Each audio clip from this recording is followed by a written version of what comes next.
திமுக எம்எல்ஏவின் மகள் மற்றும் மருமகள் வீட்டிற்கு பணி செய்ய வந்த இளம் பெண்ணை அடித்து கொடுமைப்படுத்தியதாக எழுந்த சர்ச்சை மிகப்பெரிய அளவில் பேசப்பட்டு வரும் நிலையில் இந்த விவகாரம் தொடர்பாக சிசிடிவி காட்சிகளை எம்எல்ஏவின் மகன் குடும்பத்தினர் தற்பொழுது வெளியிட்டிருக்கின்றனர். அந்த சிசிடிவி காட்சிகள் தொடர்பான முக்கிய செய்தியை நாம் பார்த்து வருகிறோம். தொடர்ந்து கூடுதல் விவரங்களை வழங்குவதற்காக இணைகிறார் எமது செய்தியாளர் மீரான். மீரான், வணக்கம். தற்பொழுது எம்எல்ஏவோட மகன் தரப்பில் வெளியிடப்பட்டிருக்கக்கூடிய இந்த சிசிடிவி காட்சிகள் நமக்கு காட்டுவது என்ன? இது சம்பந்தமாக என்ன விளக்கம் கொடுக்கப்பட்டிருக்கு? விரிவாக பதிவு பண்ணுங்க. வணக்கம். தமிழகத்தையே பரபரப்பாக உள்ளாக்கி இருக்கின்ற இந்த பல்லாவரம் சட்டமன்ற உறுப்பினர் மருமகள் தொடர்பான விவகாரம் தற்போது பரபரப்பாகி வருகிறது. பல்லாவரம் திமுக சட்டமன்ற உறுப்பினர் கருணாநிதியின் மகன் ஆண்ட்ரோ மதிவாணன், அவரது மனைவி மெர்லினா ஆகியோர் வீட்டில் வேலை செய்த 18 வயது பணிப்பெண்ணை கொடுமைப்படுத்தியதாக வழக்கு நீலாங்கரை மகளிர் காவல் நிலையத்தில் 6 பிரிவின் கீழ் வழக்கு பதிவு செய்யப்பட்டு அவர்கள் இருவரையும் போலீசார் தேடி வருகிறார்கள். 3 தனிப்படைகள் அமைக்கப்பட்டு அவர்களை தேடி வரும் நிலையில அவர்கள் தற்பொழுது இந்த வழக்கு தொடர்பாக நீதிமன்றத்தில் சரணடைய திட்டமிட்டுள்ளதாக ஒரு தகவல் வெளியாகிறது. இந்த நிலையில் இருவரும் சென்னை உயர்நீதிமன்றத்தில் சென்னை மாவட்டத்தில் பதிவு செய்யப்படும் வன்கொடுமை தடுப்பு சட்ட வழக்குகளை விசாரிக்கும் சிறப்பு நீதிமன்றமான சென்னை முதன்மை அமர்வு நீதிமன்றத்தில் சரணடையும் நாளிலே தங்களுக்கு ஜாமீன் மனுவை பரிசீலிக்கும்படி அமர்வு நீதிமன்றத்துக்கு உத்தரவிட வேண்டும் என்று கோரிக்கை வைத்து அவர்கள் மனு தாக்கல் செய்திருந்தார்கள்.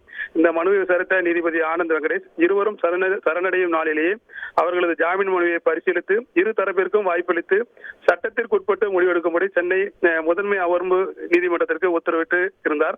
இந்த நிலையில் தான் இந்த சம்பவம் தொடர்பான ஒரு பரபரப்பான சிசிடிவி காட்சிகளானது தற்போது வெளியாகி இருக்கிறது. இந்த புகாரை பொறுத்த வரைக்கும் அந்த பாதிக்கப்பட்ட பெண்ணானது உளுந்தூர்பேட்டையில் இருக்கின்ற அரசு மருத்துவமனையில் 16ஆம் தேதி மதியம் 1:50 அந்த மருத்துவமனைக்கு சென்று தன்னை தாக்கியதாக அவர் அந்த சிகிச்சைக்காக சென்றிருந்தார். பொதுவாக அரசு மருத்துவமனையில் இது போன்ற நேரங்களில் ஆக்சிடென்ட் ரிஜிஸ்டர் எனப்படும் ஏஆர் என்ட்ரி அங்கு போடப்படுகிறது. அந்த ஏஆர் என்ட்ரியில் 16/1/2024 அன்று பகல் 1:50 அது பதிவாகி இருக்கிறது.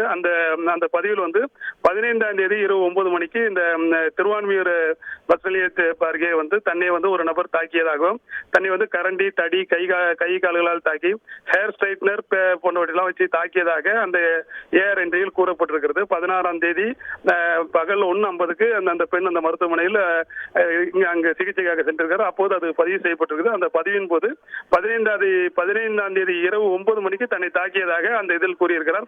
இது தொடர்பாக அந்த உளுந்தூர்பேட்டை அரசு மருத்துவமனையிலிருந்து திருவான்மியூர் காவல் நிலையத்திற்கு தகவல் தெரிவித்திருக்கிறார்கள்.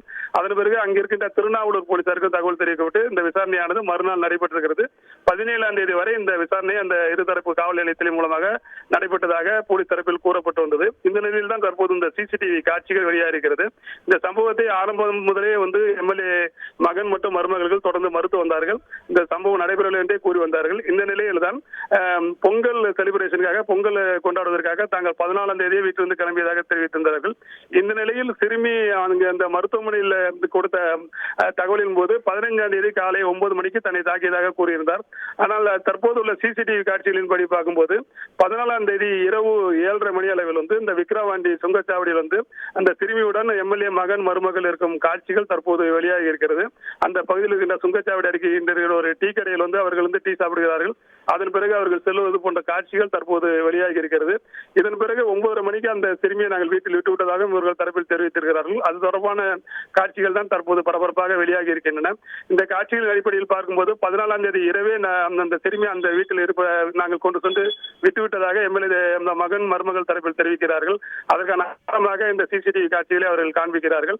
இதன் பிறகு அவர்கள் இந்த பொங்கல் விடுமுறையை கொண்டாடுவதற்காக ஏற்காடுக்கு சென்று விட்டதாகவும் 15ஆம் தேதி அதிகாலை 2:30 மணிக்கு ஏற்காட்டில் உள்ள ஒரு நட்சத்திர ஹோட்டல் இருந்ததாகவும் அவர்கள் தெரிவிக்கிறார்கள். இந்த நிலையில் 15ஆம் தேதி இரவு 9 மணிக்கு எப்படி தாக்கியிருக்க முடியும் என்ற ஒரு தகவலை அவர்கள் கொடுக்கிறார்கள். இதன் தொடர்பான ஒரு சிசிடிவி காட்சி தான் தற்போது வெளியாகி பரபரப்பை ஏற்படுத்தியிருக்கிறது. இது தொடர்பாக சிறுமி தரப்பில் கேட்ட பொழுது அவர்கள் முன்னுக்கு முரணாக எதுவும் சொல்லவில்லை. இந்த சிசிடிவி காட்சிகள் தங்களுடைய வழக்கு விசாரணை எதுவும் பாதிக்காது என்ற ஒரு தகவலை அவர்கள் தரப்பில் தெரிவிக்கிறார்கள். இந்த சிசிடிவி காட்சிகள் தற்போது பரபரப்பாக பேசப்பட்டு வருகிறது. நன்றி மீரான், உங்களுடைய விரிவான தகவல்களுக்கு. செய்திகளை உடனுக்குடன் தெரிந்து கொள்ள உடனே சப்ஸ்கிரைப் பண்ணுங்க.